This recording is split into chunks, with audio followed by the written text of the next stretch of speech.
तो आइए देखते हैं चावल हमें कितना लेना है। तो 1 कटोरी हमें चावल लेना है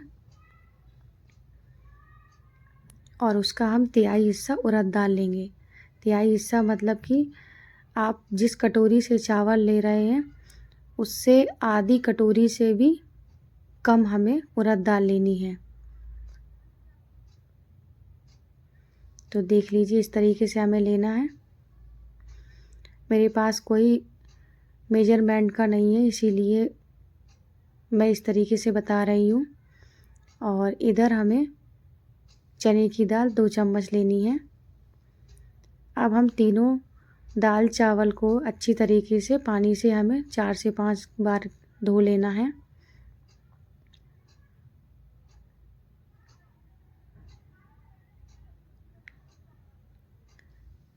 अब हम इधर उड़द की दाल में मेथी दाना को डालकर मिक्स कर लेंगे। मेथी दाना हमें ज़रूरी डालना है, इससे अब बैटर हमारा अच्छा बनकर तैयार होता है। और हम इसको मिक्स कर देते हैं दाल में।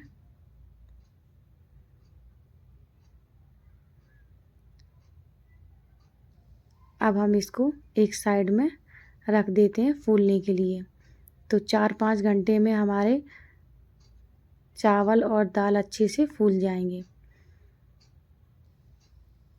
तो मैं अपने खुद के एक्सपीरियंस से बताऊंगी। तो ये हमने 9 बजे के करीब, सुबह 9 बजे हमने डाला है बैटर बनाने के लिए। ये हम शाम को 7 से 7:30 या 8 बजे तक हम इसको ग्राइंड करेंगे। तो शाम के 7 बज चुके हैं। हम देख लेते हैं हमारी तीनों चीज़ अच्छे से फूल गई हैं। तो अब हम लेंगे ग्राइंडर जार।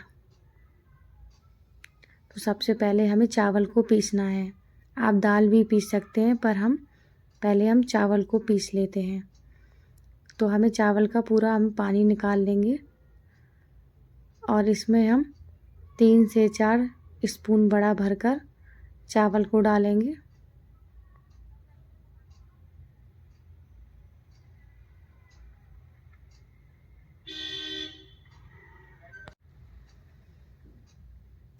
तो सबसे पहले हम इसे पल्स मोड पर पहले पीसेंगे। तो हमें इसे धीरे धीरे करके पीसना है। इस तरीके से हम आप इसको पीसते जाएंगे।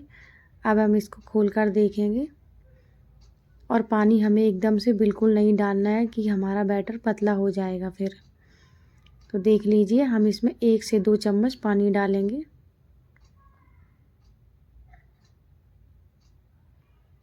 अब हम इसे एकदम महीन और चिकना पेस्ट बनाएंगे इसका। तो आपको कैसे मालूम होगा कि ये पेस्ट हमारा बनकर तैयार है? तो आप अंगूठे और उंगली से इसको चेक करेंगे तो इसका एकदम चिकना पेस्ट आपको लगेगा, तो ये बैटर बनकर तैयार होगा। तो इस तरीके से अगर आप बैटर बनाएंगे तो आपका भी डोसा एकदम परफेक्ट बनेगा। अब हम इधर एक भगोनी में इसको ट्रांसफ़र कर लेंगे। अब जो हमारा बचा हुआ चावल है इसको भी हम डाल लेंगे। इसी में हम उड़द दाल को भी डाल देते हैं।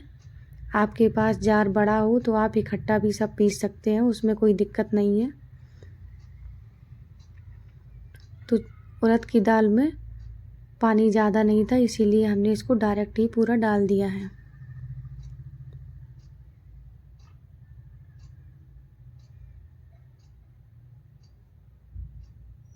तो देख लीजिए अब हम इसमें चने की दाल को भी डाल देते हैं, नहीं तो फिर चने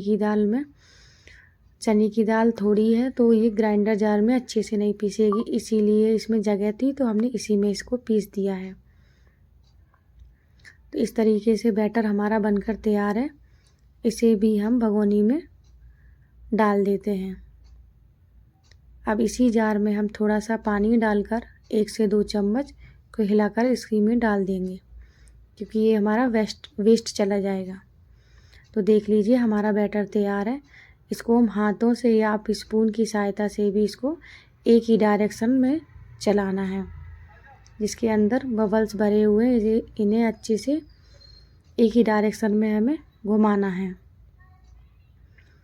अब हम एक इस तरीके का डब्बा लेंगे, इसमें हम भगोनी को रख देंगे और हम इसे गर्म जगह में रख देंगे, जिससे कि बैटर हमारा अच्छे से फूल जाएगा। तो देख लीजिए हमारा बैटर एकदम परफेक्ट बना है। आपको दिखाते हैं हम पास से। तो हमारा बैटर कितना था आपने देखा होगा वीडियो में। तो देख लीजिए किस तरीके का हमारा बैटर एकदम परफेक्ट बनकर तैयार हुआ है। अगर आप इस तरीके से बनाएंगे डोसा तो आपका भी डोसा एकदम परफेक्ट और इडली इसी बैटर से आपकी भी परफेक्ट बनेगी। तो आप इसे अच्छे से चला लीजिए। आप चाहें तो इसमें से कुछ बैटर निकाल के एक साइड में भी रख सकते हैं, जिससे कि आप इसी बैटर से इडली बना सकते हैं, इसी बैटर से डोसा और इसी बैटर से आप अप्पे भी बना सकते हैं। अब हमने इसमें थोड़ा सा पानी डाल दिया है क्योंकि हमें डोसा बनाना है। तो अब हम बैटर में 1 चम्मच नमक डालेंगे स्वाद के अनुसार। 1 चम्मच नमक डालना है हमें। आप अपने अनुसार ही डालें, जितना हमारा बैटर है हमने उस हिसाब से ही इसमें नमक डाला है। आप अगर नमक कम खाते हैं तो आप कम भी डालें। इधर हमने कढ़ाई में तेल डाल दिया, उसमें राई डाल दी है, इधर हमने करी पत्ता भी डाल दिया है। अब हमने आलू बॉईल करके रख लिए थे, उसको भी इसे मसल कर हम इसमें डाल देंगे।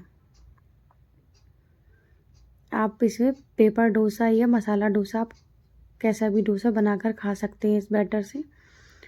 तो ये मसाला डोसा में भी ज़्यादा कुछ सामान नहीं डलता है, हल्दी और नमक ही डालना है और हम इसे अच्छे से मिक्स कर लेंगे। तो इसको हम चलाते जाएंगे। अब हम इसमें थोड़ा सा पानी ऐड करेंगे क्योंकि ये एकदम आलू ड्राई है। आलू भी क्या है चेंज होते रहते, कभी कभी तो आलू एकदम गीले गीले हो जाते हैं और इस टाइम में जो आलू है उसका एकदम बिल्कुल भी उसमें पानी नहीं है, इसीलिए हमने थोड़ा सा पानी इसमें डाल दिया है। अब हम इसमें टमाटर डाल देंगे और इसको भी हम अच्छे से मिक्स कर लेते हैं। तो हमारी ये स्टफिंग बनके तैयार हो गई है मसाला डोसा की।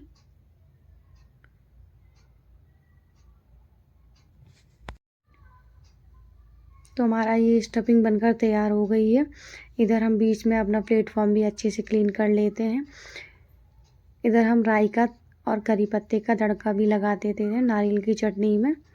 तो हमारी नारियल की चटनी भी बनकर तैयार हो गई है। इधर हमने स्टफिंग को भी ठंडा कर लिया है और लंबा लंबा प्याज भी काट लिया है। अब हम रखेंगे डोसा वाला तवा और बैटर को हम 1 से 2 बार चला लेंगे। अब हम एक बड़ा स्पून भरकर तवे पर बैटर को फैलाएंगे।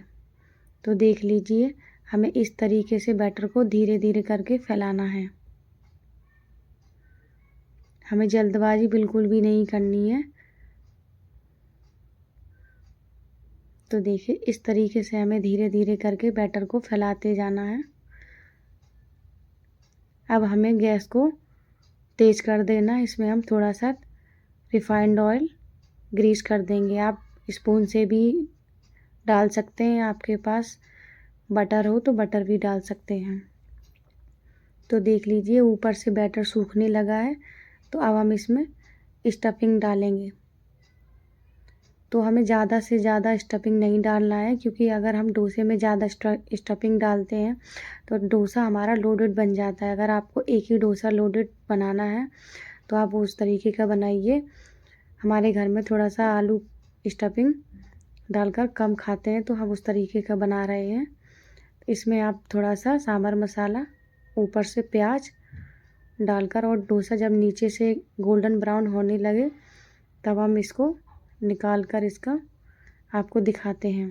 तो इस तरीके से देखिए डोसा हमारा बनकर तैयार हो गया है। तो आपका भी इस तरीके से परफेक्ट डोसा बनकर तैयार होगा अगर आप मेरी मेजरमेंट से ही डोसा बनाएंगे तो अगर आपको इस तरीके की टिप्स अगर पसंद आती हो तो प्लीज़ वीडियो को देखें और कमेंट करें, तो हम आपके लिए इस तरीके की टिप्स लाएंगे। Thank you, bye bye, Radhe Radhe.